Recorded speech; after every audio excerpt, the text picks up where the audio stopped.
Hi friends, இப்போ நம்ம Pontic shows பார்க்க போகிறோம். பாண்டிக் ஷோஸில் எடுத்தோன்னே நம்ம தங்கமயில காமிக்கிறாங்க. என்னடா அது தங்கமயில காமிக்கிறாங்களேன்னு பார்க்குறீங்களா? 2 டேஸ்க்கு முன்னாடி குவாக் குவாக் அப்படின்னு ஒன்று காமிச்சாங்கல்ல, அதனால் அது கொண்டு வர வேணாமா?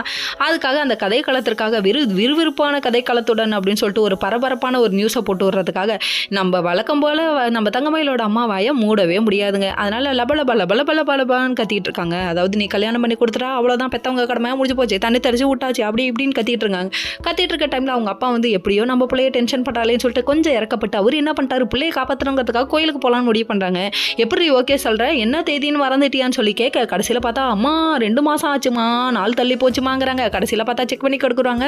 அப்போ தாங்க விஷயம் தெரியுது, குவாக் குவாக்குங்கிறாங்க. இந்த விஷயத்த சந்தோஷமாக சொல்லுவோன்னு சொல்லிட்டு ஒரு கால் பண்ணால் சரவணன் எடுக்கிறது இல்லைங்க. சரி கால் பண்ணாதான் எடுக்க மாட்டேங்கிறாப்புல, வாய்ஸ் நோட்டாவது அனுப்பிடலான்னு அனுப்பிவிட்டா பொய் மேலே போய் பேசுகிறேன். டே இதெல்லாம் போய் சொல்லுவாங்களாடப்பா தம்பி, உன் அளவுக்கு அலும்புக்கு அளவு இல்லாமல் போயிட்டுருக்கு, நீ ரொம்ப டென்ஷன் பண்ணுற அப்படிங்கிற மாதிரி ஆயிடுச்சு நம்ம தங்கமலையோட ரியாக்ஷனு. சரி நேரில் போய் பேசிக்கலாம், எட்ரா வண்டியை கட்ரா பொட்டிய அப்படிங்கிற மாதிரி ஆயிடுச்சு. சரி இது ஒரு பக்கம் இருந்தாலும் இன்னொரு பக்கம் நம்ம செந்திலா பார்க்க பாவமாக இருக்குது. புளுக்குன்னு வந்து ஆஃபீஸில் நின்றுட்டு இருக்காப்ல, என்ன பண்ணுறது?